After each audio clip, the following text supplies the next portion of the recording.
to the Pimp Your Brilliance podcast with Monique Malcolm, a show about creative people leveraging their brilliance to create their own opportunities. I aim to show you what's really possible when you shut down the chorus of fear and lean into your genius zone. You can learn more about this show and subscribe for updates by visiting keepchasingthestars.com/podcast.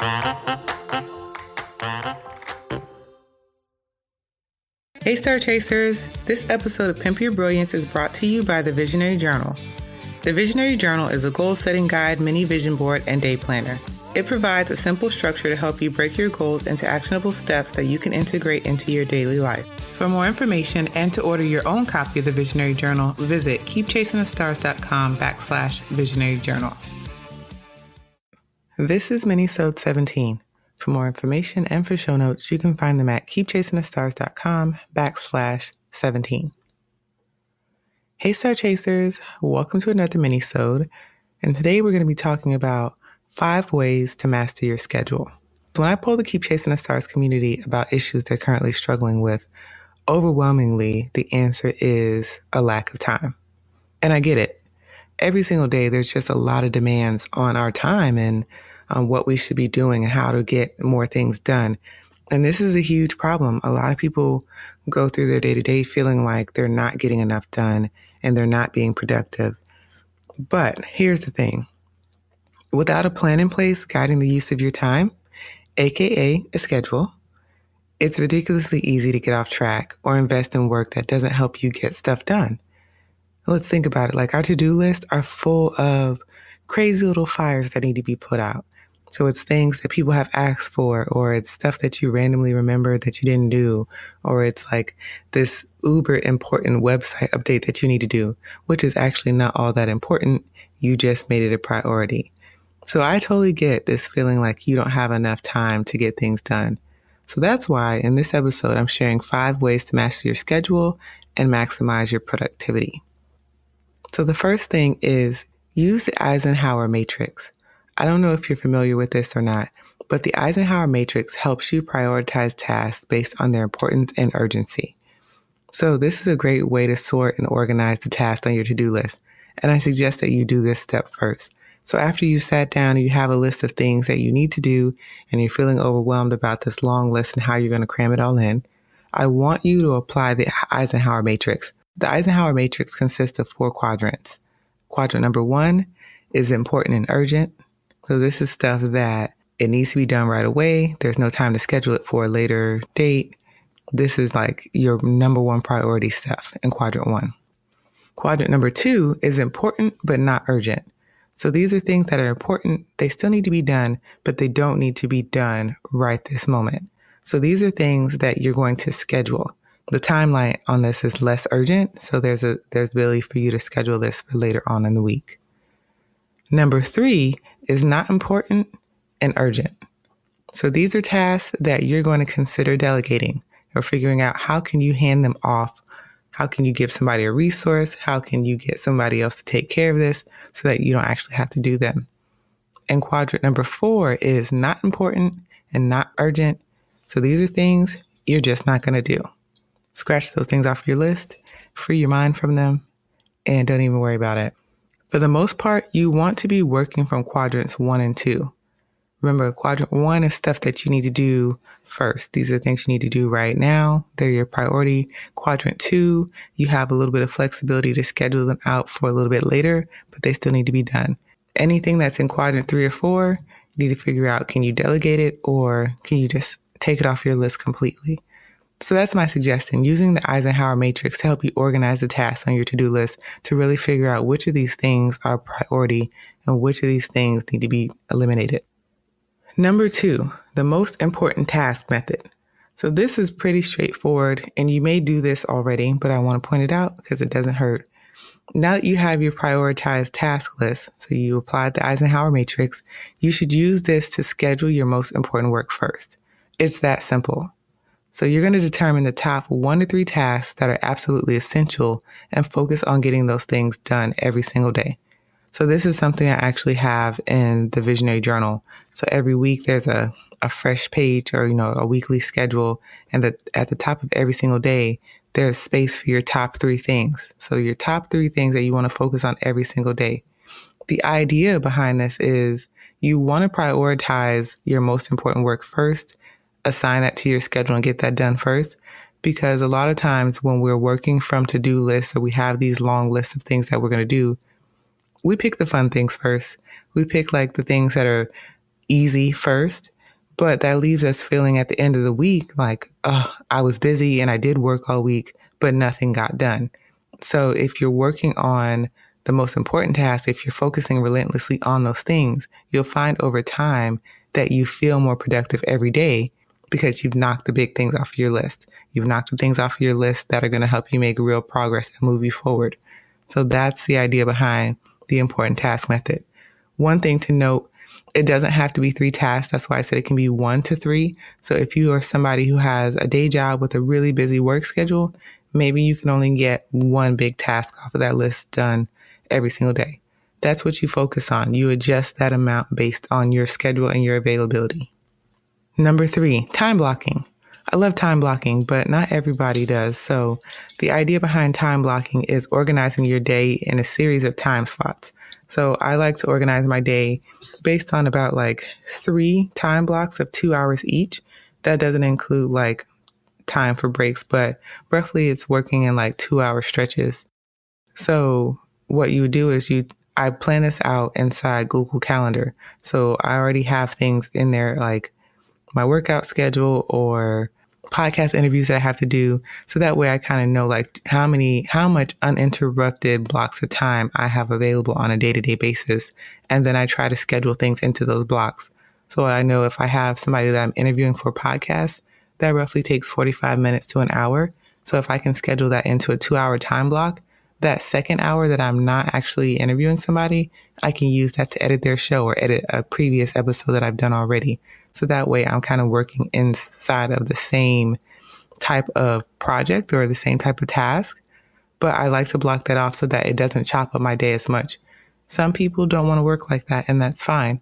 But if you're a person who plans your days in advance and you feel like you just want to sit down in one stretch and kind of hammer through some projects, time blocking may really work for you. Number 4, the Pomodoro Technique. And I mentioned the Pomodoro Technique quite a bit because it's so simple to follow and it's a really genius concept. And in a nutshell, the Pomodoro Technique is working in short, focused bursts followed by a break. So a quick overview is you choose a single task, you set a timer for 25 minutes and work only on that task the entire time. So it's just not multitasking, you're not checking your phone, you don't have the TV on, you're only doing that task for 25 minutes straight. Then you take a 5-minute break. So 1 Pomodoro is 30 minutes. Then you start over again. After every 4 Pomodoro sessions, you take a longer break of 15 to 30 minutes. This is a great technique to combine with time blocking. So I mentioned using like a 2-hour time block. So that is 4 Pomodoros. And at the end, I would have a longer break time. But with the Pomodoro technique, that 25 minutes of focused work is just enough time to help you get into a working groove.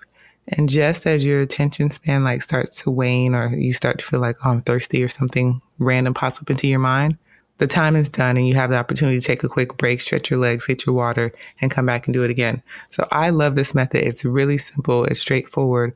All you need is a timer of some sort, but there's plenty of apps for this. So if you look, one that I use is the Pomodoro app. You can look in the iTunes store or the Google Play Store, the Android store. I don't know what it's called, but you can search for Pomodoro apps.